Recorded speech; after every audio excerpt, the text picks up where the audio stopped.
Himalayas are still under the wrapper of mystical events. Mysteries and stories are there in every part of Himalayas. Here every forest, every mountain, cave, falls, rivers, people, tribe have stories which have been sometimes the inherent part of local culture.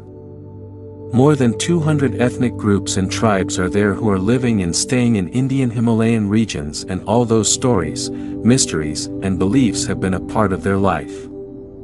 Part of their culture. All these stories, mysteries, beliefs and folktales, some of which are secret, some of which are locally talked about, are mainly limited within the circles of local people, sadhus, monks in the mountain regions of Himalayas. We are trying to say you those stories. Mind it that many of these are mainly the faith and belief of mountain region people and tribes having simple lifestyle. Therefore, please, don't try to find out much logic behind them. However, one thing is clear, and that is, these stories, mysteries, beliefs are not fake also.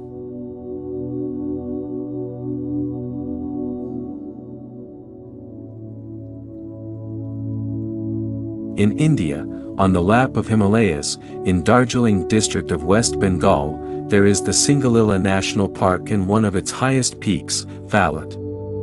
Here is an exciting story based on mountain folklore and the mysteries of the forest. This story is created from the misty mountains, pine forests, and deep silence of the region. It will take you into a different world of the Himalayas. Story 1. The mysterious light of Singalila and the mist of Phalut. At the beginning of winter, Anish and his 3 friends planned to trek to Phalut through Sandakphu. From Kolkata they went to Siliguri, and then through main Banjan. As their Land Rover moved toward Phalut, passing Tomlu and Kalapokri, the landscape around them completely changed, leaving behind the dense forests of pine, oak, and rhododendron. They finally reached Phalut at an altitude of about 11,811 feet above sea level. By then, afternoon was turning into evening. When they kept their bags inside the only trekker's hut in Phalut, a bone-chilling cold surrounded them and everything was silent. After the generator lights were switched off, only the flickering light of candles remained. The local guide, Sherpa Dorji Tamam, served them hot thukpa and tea. While serving, he warned them, Babu, no matter what happens at night, do not go outside the hut, especially, do not look toward the Singalila forest. Anish had always been fascinated by ghost stories and mysteries. He asked Dorji, "Why, Dorji? What is there in that forest?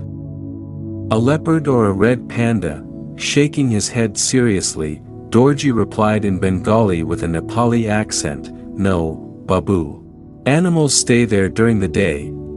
At night, a strange mist comes down from the deep Singalila forest, and along with it, a strange blue light appears. Our ancestors say it is the form of a restless hunter's spirit or a forest deity. Many years ago, a British gentleman got lost in this dense forest and died. Even today, on misty nights, he searches for someone while carrying a lantern. Anyone who follows that light never returns from the forests of Phalut." Although Anish's friends became frightened after hearing the story, Anish secretly smiled. He dismissed it as just another mountain tale used to scare tourists. It was about 1 o'clock at night. Outside, an icy cold wind was blowing the wooden windows of the trekker's hut rattled in the wind. Suddenly, Anish woke up. The room was completely dark because the candle had gone out long ago. He felt as if someone wearing heavy boots was walking just outside on the snow-covered grass. Crunch, crunch, crunch. The window glass was covered with mist. Anish got out of bed, wrapped a blanket around himself, and cleaned the glass with his hand. Outside, the snow-covered fields of Phalut were shining in the moonlight, but a little farther away, where the dense pine forest of Singalila National Park began, he saw something strange. A thick white blanket of mist was moving like a snake toward the trekker's hut. And right in the middle of that mist, a flickering bluish yellow light was glowing. Anish felt as if the light was calling him. Despite Dorji's warning, he fell under a strange spell. Quietly, he opened the door and stepped out into the freezing cold. His feet no longer seemed to be under his control. They automatically moved toward the light. The closer he went to the forest, the colder it became. The cold seemed to freeze his blood. The mist was so thick that he could not even see his own hand. Suddenly, when he came very close to the light, he stopped. The mist became a little thinner before his eyes. Then he saw that there was no person and no lantern. Instead, a supernatural ball of light was floating in the air, and directly beneath it stood a tall shadowy figure wearing an old-style hunter's outfit. The figure had no face, only two burning eyes stared at Anish from the darkness. Anish was so terrified that he could not even scream. He tried to step back, but his feet felt frozen to the ground. As the shadowy figure stretched out an icy hand toward him, a strong hand suddenly pulled him backward. "Babu! Close your eyes," shouted Dorji. His loud voice broke the silence of the mountains. Dorji raised his Tibetan blessed kukuri in one hand. At the same time, he loudly chanted the name of God. Within moments, a powerful gust of wind swept through the area. The strange blue light and the shadowy figure disappeared into the mist. They vanished deep into the Singalila forest. The next morning, when the first golden rays of sunlight touched Kanchenjunga, everything around Phalut looked as beautiful as heaven. But Anish was still trembling with fear. Giving him a cup of hot tea, Dorji said, "Babu, if I had not woken up at the right time last night, the Singalila forest would have claimed you as its own." Anish did not want to stay in Phalut for even a single moment longer. That very day, they started their journey down toward Gorky and Srikola. But even today, whenever a misty night arrives, Anish remembers the silent darkness of the Singalila forest, and before his eyes appears that mysterious blue light floating in the air of Phalut. Story 2, The Old Man of Kalakandan and the Red Panda of Singalila. Just below Phalut, in an area surrounded by dense bamboo forests of Singalila National Park, there was a small Tibetan village. The Sherpas there believed that a supernatural old man lived in a special part of the forest. They called him the Old Man of Kalakandan. One winter morning, a woodcutter named Pemba went deep into the forest with his axe to cut wood. Ignoring the warnings, he entered the forbidden, sacred zone of the forest. Suddenly, he heard a strange sound. It sounded like a child crying in pain. Pushing aside the bushes, Pemba saw a rare and beautiful red panda. Trapped in a crack between large rocks, its leg was injured. Pemba was greedy. He thought that if he caught the red panda and sold it to a poacher in Manabhanjan or Darjeeling, he could earn a lot of money at once. He wrapped the panda in his shawl and put it into his bag. At that very moment, the weather changed strangely.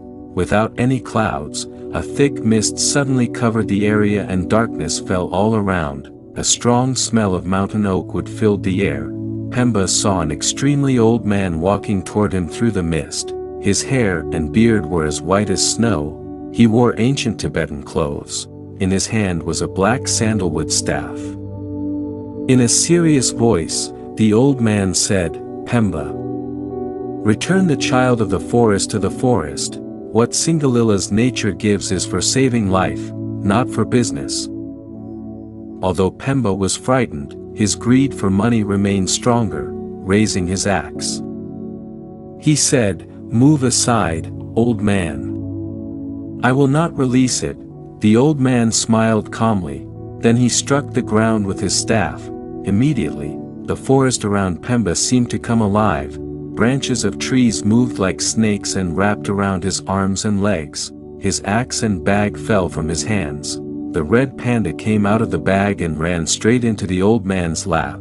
As soon as the old man stroked the panda, the wound on its leg healed magically.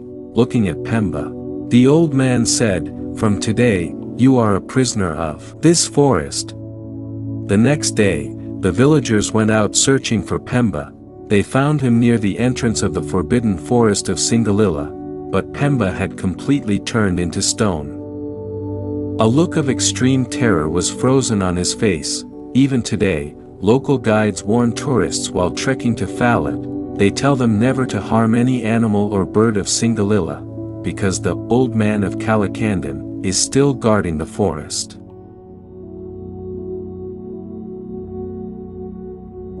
Story 3. The Snow Witch of Phalut. The word Phalut means bare mountain or treeless mountain. This is because there are no large trees on its summit, only grass and shrubs. The local Lepcha and Bhutia people believe that this empty and rugged peak is the home of a snow witch or snow old woman. Once, a foreign mountaineer named Dennis was trekking alone from Sandakphu to Phalut. He was very arrogant and did not respect mountain rules. One winter afternoon, when he was close to the summit of Phalut, a terrible blizzard suddenly began. Lost and confused, Dennis searched for shelter behind a rock. Then he noticed a small hut in the distance with firelight glowing inside. With great difficulty, he reached the door and knocked. The door was opened by an extremely beautiful mountain girl. Her eyes shone like diamonds. Her skin was as white as snow. The girl invited Dennis inside. She seated him near the fire and gave him hot soup. Mesmerized by her beauty, Dennis began talking to her. During their conversation, the girl asked, "Why have you come to this mountain?" Proudly, Dennis replied, "I have come to conquer this mountain, Phalut. The Himalayas are beneath my feet." The sweet smile on the girl's face suddenly changed after hearing those words. The fire inside the hut suddenly went out and turned blue. Dennis watched in horror as the girl's beautiful face changed in the blink of an eye. She transformed into an ugly old woman with wrinkled skin. Her nails grew long like blades of ice. Her hair flew through the air like snakes. It was not a real hut at all. It was the magical illusion of the Snow Witch of Phalut. Roaring loudly, the witch said, "No human can ever conquer a mountain. A mountain only shows mercy to humans. You must suffer the punishment for your arrogance." Dennis screamed and ran toward the door. But then he realized something shocking. He was not inside a hut at all. He was standing on the snowy open summit of Phalut. The witch blew her icy breath toward him. As the freezing wind touched his body, his entire body began to freeze and become numb. The next morning, when the sky cleared and the sun rose, people from the trekker's hut found Dennis on the summit of Phalut. He was alive, but because of severe hypothermia and frostbite, both his hands and feet had become permanently disabled. He was never able to walk in the mountains again. After recovering, Dennis told everyone, "Never show arrogance before nature when you come to Phalut."